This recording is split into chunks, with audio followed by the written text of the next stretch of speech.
Hi, in this video I'm going to be demonstrating how to put on a universal DIY front lip. Some people call it a skirt. Right, so it's going to go at the bottom of the bumper. Right, so that's the before picture, and the skirt is going to be attached around here all along the bottom, first with some double-sided tape and then a couple of self-tapping screws to hold it in place. Right, this is the one I have.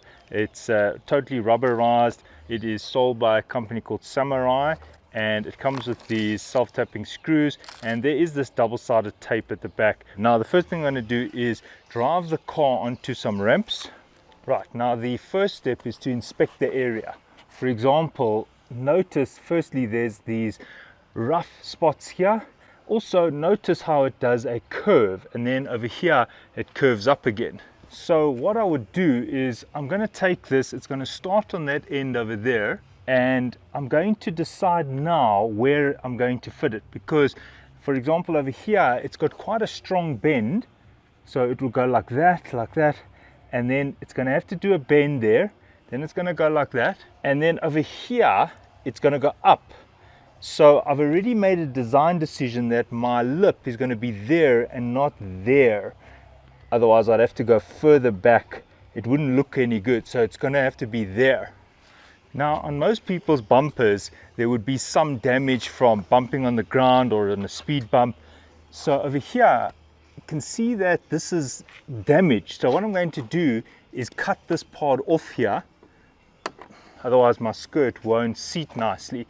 Now it's also very rough here. Now it's already damaged, so I can file it with a file, or I can use some sandpaper. Now over here I have just 200 grit sandpaper, and I'm just filing this down, otherwise it's not going to make good contact here.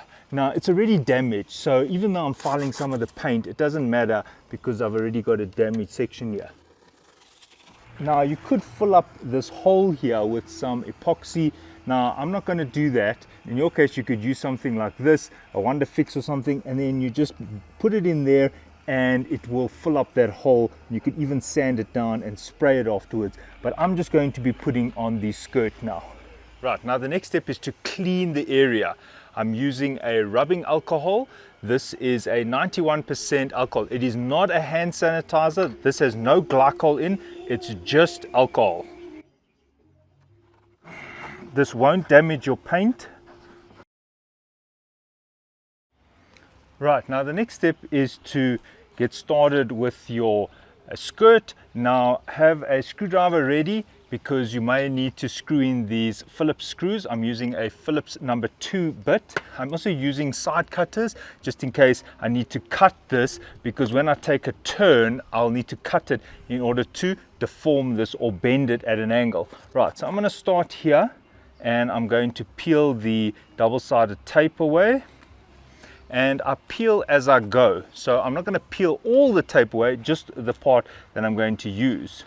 Right, so I've put it here and I've tried different orientations because this doesn't have a defined line. What I mean by that is it's different if it had a harsh turn here, but it doesn't. It's kind of a bend, so I could put it there, I could put it there, I could put it more upwards. So this is where you have to make a design decision. Now if you put too much there, it's fine because you can just cut it off. Now in this case I'm sticking mine a little bit further because I'm going to form it with some side cutters. Right. Now I'm going to be taking a turn here. So in order to take a turn, I need to cut the back over here with these side cutters. Now when you cut it, you want to cut it in a V. Now this cuts very easily, so be careful not to cut and let it tear. So there's my V that I've cut out there. And then what happens is when you turn the corner, notice how that V can close. Now you might need to cut a few of these V's.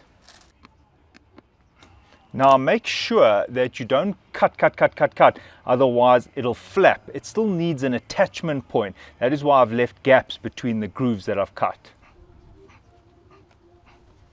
And it's very important to cut at an angle like that, because when you do the bend, the top parts come together. If you just cut straight, they're going to overlap and hit each other. Put your finger here and push it together and then put your finger there and push it together. Right, now I've made a more gradual turn. Right, so now because my bumper goes there, and it actually protrudes, I'm not going to just work over here. I'm actually going to go to kind of the middle of the bumper and just determine what I want it to look like in the middle of the bumper. So there we go, that's what it's going to look like in the middle of the bumper. I can't have it there, it's going to look silly. It's actually going to be quite far ajar compared to there. Now the camera may not be showing it, but this part here is about 5 centimeters more forward. So what that means is that it's actually going to have quite a curve here and it's going to lean forward, but I'm not going to be able to follow the exact shape of the bumper. It's going to be weird over here if I have to go like that and then like that. That's too harsh a turn, like that. That's going to look a bit silly, and also look what it's doing there, it's starting to warp it.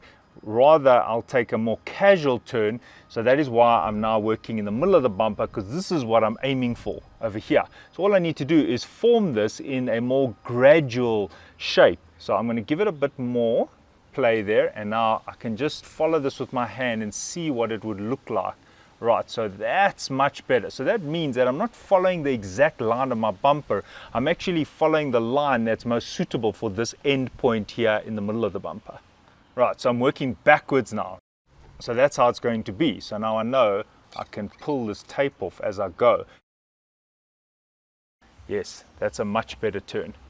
So as I said, I'm heading towards the middle of the bumper, which is over there. So what I can do now is I can hold that in place. Just check that I'm happy with this. Now it might be a good idea if you just take a ruler and measure how much of this you want on the outside. The reason being is my bumper, as you can see, it's got a lip here. Over here it doesn't have that lip, so I've got a bit of an edge there. Over here I don't really want to put the skirt right to the front. It's going to look a bit funny. I want it a little bit recessed, but I don't want it recessed in an uneven manner. So I'm just going to take my ruler and decide. So I'm just checking to that bend over there. So this is 1,5, so this is 2. So I'm going to keep with 2 all round. So that's 2. Go in a bit, that's 2. So that's 2, but keeping in mind that that's still adding that little edge over there.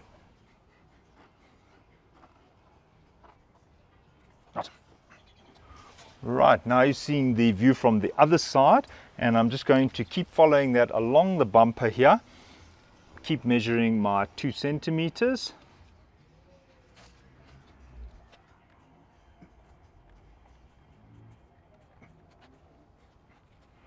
Now before I go and turn another corner, I just look back and see that I'm correct. The reason why I do that is once I've turned a corner, if I have to undo all of this as well, it's going to eventually degrade that tape. So I'm just doing a quick quality check and I see it's fine.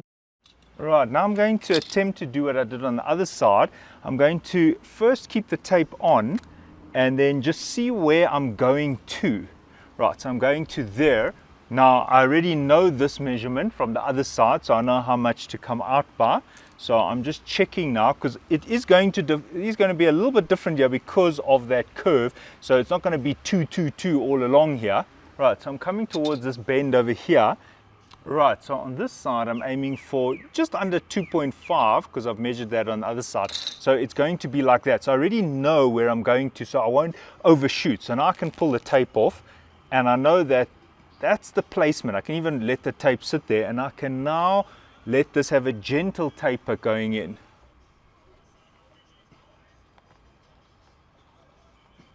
Right.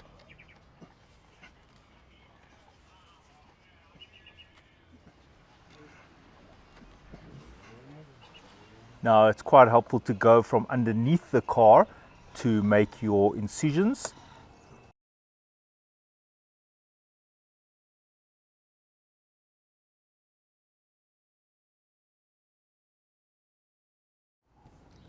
Now over here, if I just cut it straight, it's going to be at a funny angle. I want it to come out in the plane of the tire, so straight. So that means I'm actually cutting more towards the tire than in the line of the bumper. There's also on the other side, I left it a little bit longer.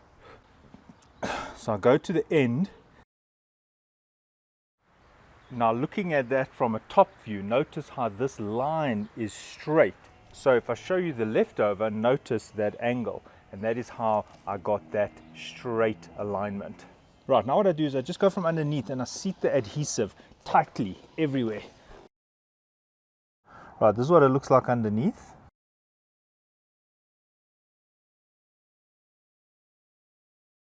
And now I'm going to need to put a screw at the very starting position so it can't peel out.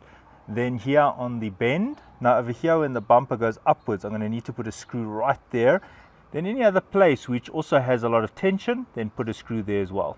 Just a reminder to massage the adhesive as much as possible. This adhesive gets stronger and stronger as the days go by.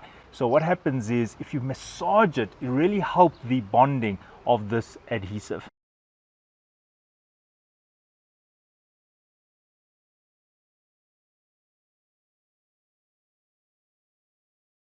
Right, I've just put a screw at the starting point, then on the first bend, there you can also see my incisions.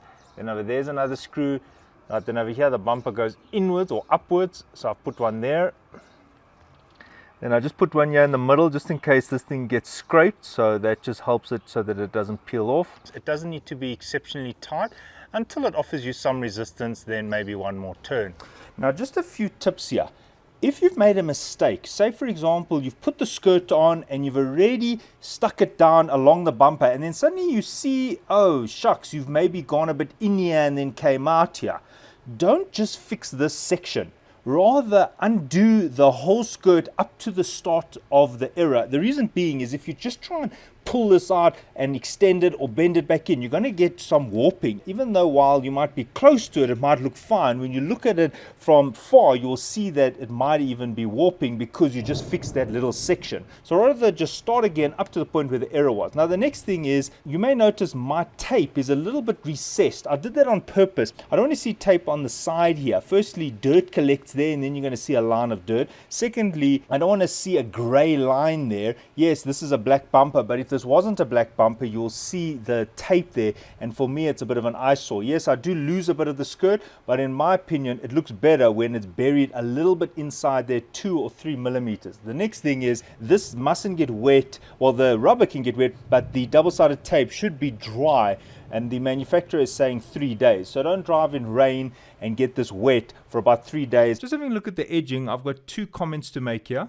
Now I cut mine like this, but what might also be a good idea is to have it like that at an angle. Why? Because as you can see, this is just rubber, so it does tend to sag a bit, which doesn't look very nice. So you've got a few options here.